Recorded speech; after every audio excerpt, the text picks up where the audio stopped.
പ്രിയമുള്ളവരെ, നമുക്കിനി മീറ്റിംഗ് ആരംഭിക്കാം.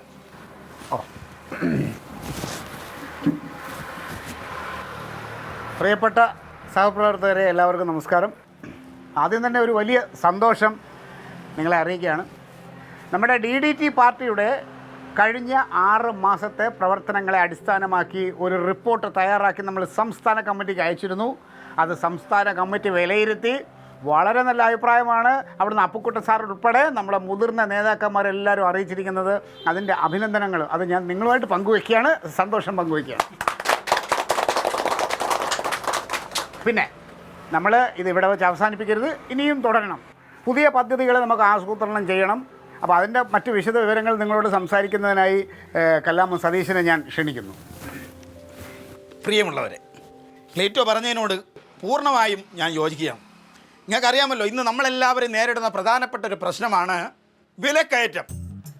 നമ്മളത് എങ്ങനെ തടഞ്ഞു നിർത്താനുള്ളതിനെക്കുറിച്ച് നമ്മളൊന്ന് കൂട്ടായിട്ട് ആലോചിക്കേണ്ടിയിരിക്കുന്നു. ജനം നട്ടം തിരികെയാണെന്ന് വിലക്കയറ്റം മൂലം. അറിയാമല്ലോ, ഞാൻ പ്രത്യേകിച്ച് പറഞ്ഞു തരണ്ടല്ലോ. സതീശൻ പറഞ്ഞതിനോട് ഞാൻ പൂർണ്ണമായും യോജിക്കുന്നു.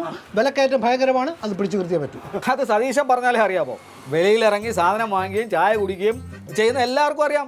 എല്ലാ ദിവസവും സാധനങ്ങൾക്ക് വില കൂടിക്കൊണ്ടിരിക്കുകയാണ്. ഇത് എന്തോ ഒരു വിലക്കയറ്റമാണിത്. എന്നാൽ എനിക്ക് വിലക്കയറ്റത്തെ പറ്റി പറയാനുണ്ട്. ഞാനിന്നാൾ 1 കിലോ അണ്ടിപ്പരിപ്പ് വാങ്ങിയപ്പോൾ 600 രൂപ കൊടുക്കേണ്ടി വന്നു. എൻ്റെ കണ്ണ് തള്ളിപ്പോയി. എൻ്റെ സുനിൽകുമാറെ, കണ്ണ് തള്ളാതെ ചെറിയ വിലയ്ക്ക് കിട്ടുന്ന ഒരുപാട് സാധനങ്ങൾ നമ്മളെ വിപണിയിലുണ്ട്. അതൊക്കെ വാങ്ങിച്ച് തിന്നാ പോരെ, അടിപ്പരിപ്പ് തന്നെ തിന്നണോ? സുല്ലേ, ഇതൊക്കെ പണ്ടേ വില കൂടിയ സാധനങ്ങളല്ലേ, എന്തിനാ അതിൻ്റെ പുറകെ പോണ്? ആ സ്ഥാനത്ത് സുനിലാണെങ്കിൽ 100 രൂപ കപ്പലണ്ടി വാങ്ങിച്ചതല്ലേ, 20 രൂപയ്ക്ക് തീർന്നേ. ബിജു, അത് പറയരുത്. അണ്ടിപ്പരിപ്പ് തിന്നിടത്ത് കപ്പലണ്ടി തിന്നാൻ പറ്റുമോ? അനാവശ്യ ചർച്ചകൾ അവസാനിപ്പിക്കുക, അച്ചടക്കം പാലിക്കുക. നമുക്ക് ഇപ്പോൾ സംസാരിച്ചു വന്ന സതീശൻ പറഞ്ഞതുപോലെ വിലക്കയറ്റം അതാണ് നമ്മുടെ മുന്നിലുള്ളത്. അതിനെതിരെ നമുക്ക് ശക്തമായ പ്രതിഷേധങ്ങളുമായിട്ട് മുന്നോട്ട് പോകാം. അതിനെക്കുറിച്ച് ചർച്ച ചെയ്യാം. അതിശക്തമായ പ്രക്ഷോഭ പരിപാടികളുമായിട്ട് നമ്മൾ മുമ്പോട്ടിറങ്ങണം. കേരളം കുലുങ്ങണം. സതീശണ്ണ നേതാവേ. ബിജു നിർത്ത്. ഇപ്പം ഇവിടെ ഇരുന്ന് കുലുക്കണ്ട.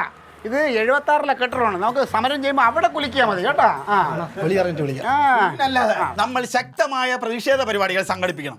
ക്രിയാത്മകമായ ഒരു പ്രതിപക്ഷമായി നമുക്ക് ആഞ്ഞടിക്കണം. എന്റെ പൊന്നു നേതാവേ, അടിക്കാനും വെട്ടാനും കുത്താനൊന്നും ഞാനില്ല. വീട്ടിലെന്റെ പെണ്ണുമ്പോൾ അറിഞ്ഞാലേ അവിടെ നടക്കും വെട്ടും കുത്തും. അതെ, നിങ്ങൾ ഈ പാർട്ടിയിൽ ഇങ്ങനെ ഭിന്ന അഭിപ്രായം ഉണ്ടായിക്കഴിഞ്ഞാൽ പാർട്ടി തകർന്ന് താഴോട്ട് പോകും. അതാണ് ഇതുപോലെ പല പാർട്ടികളും തകരാനുള്ള കാരണം. അഭിപ്രായ സ്വാതന്ത്ര്യമുള്ള പാർട്ടിയല്ലേ, പിന്നെ അഭിപ്രായങ്ങളിലൂടെ പുതിയ പുതിയ ആശയങ്ങൾ രൂപീകരിച്ചു വരുള്ളൂ. അതെ, അത് ആവശ്യമുള്ളിടത്ത് മതി, അല്ലാതെ അസ്ഥാനത്ത് വേണ്ട. അപ്പോൾ ഇപ്പം നമ്മൾ എടുത്തിരിക്കുന്ന തീരുമാനം, വിലക്കയറ്റത്തിനെതിരെ നാളെ മുതൽ DDT പാർട്ടി ശക്തമായ സമര പരിപാടികളുമായിട്ട് ഇറങ്ങാൻ തീരുമാനിച്ചിരിക്കുകയാണ്.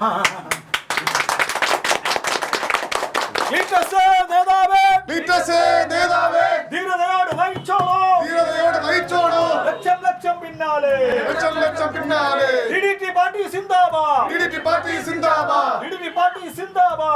പാർട്ടി സിന്ദാബാദ്.